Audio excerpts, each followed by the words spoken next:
দক্ষিণ এশিয়ার আকাশে যেন এক অদৃশ্য প্রতিযোগিতা শুরু হয়েছে। প্রকাশ্যে যুদ্ধ নেই, কিন্তু প্রস্তুতি চলছে নীরবে। আর সেই প্রস্তুতির কেন্দ্রে এখন ভারত পাকিস্তান। সম্প্রতি প্রতিরক্ষা মহলে আলোচনা তীব্র হয়েছে, কারণ ভারত দ্রুত গতিতে আকাশ প্রতিরক্ষা শক্তিশালী করতে চাইছে। লক্ষ্য একটাই, সম্ভাব্য ব্যালিস্টিক ক্ষেপণাস্ত্র হামলা ঠেকানো। এজন্য নতুন সামরিক সহযোগিতা বাড়াচ্ছে ইসরায়েলের সঙ্গে। যৌথ উৎপাদনেও আসতে পারে লেজার অস্ত্র, ড্রোন এবং বহুস্তরীয় ক্ষেপণাস্ত্রের প্রতিরক্ষা ব্যবস্থা। কিন্তু প্রশ্ন উঠছে, এত তাড়াহুড়ার কারণ কি? বিশ্বের নানা প্রান্ত থেকে রেমিটেন্স লেনদেনে নগদ নিয়ে এলো হার না মানা হার অফার। সর্বনিম্ন 10,000 টাকার রেমিটেন্স নগদে পাঠালে স্বর্ণের হার জেতার সুযোগ। সামরিক বিশ্লেষকদের একাংশ বলছে, এর পেছনে রয়েছে পাকিস্তানের দ্রুত সম্প্রসারিত ক্ষেপণাস্ত্র ভান্ডার, বিশেষ করে শাহিন-3। প্রায় 2750 কিলোমিটার পাল্লার এই ব্যালিস্টিক ক্ষেপণাস্ত্র দক্ষিণ এশিয়ার কৌশলগত ভারসাম্যে নতুন সমীকরণ তৈরি করেছে।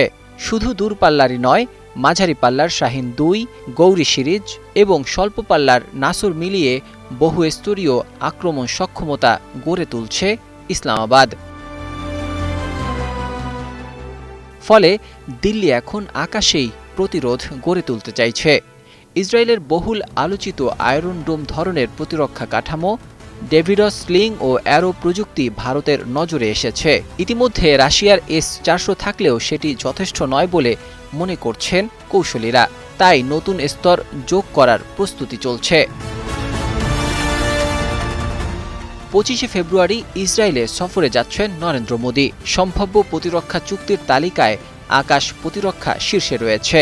দেশটির পররাষ্ট্র মন্ত্রণালয় সূত্রে জানা গেছে, কৌশলগত সম্পর্ক, প্রতিরক্ষা, কৃষি ও সন্ত্রাস মোকাবিলায় সমন্বয় জোরদার করতে একাধিক দ্বিপাক্ষিক চুক্তি সই হবে মোদীর এই সফরে। সব মিলিয়ে চিত্রটা অদ্ভুত। একদিকে প্রকাশ্যে শান্তির আলোচনা, অন্যদিকে আকাশে অদৃশ্য ঢাল তৈরির প্রতিযোগিতা। দক্ষিণ এশিয়ার কৌশলগত বাস্তবতা যেন বদলে যাচ্ছে, আর সেই পরিবর্তনের কেন্দ্রবিন্দুতে রয়েছে ভারত পাকিস্তান। ডেস্ক রিপোর্ট, 21শে টেলিভিশন।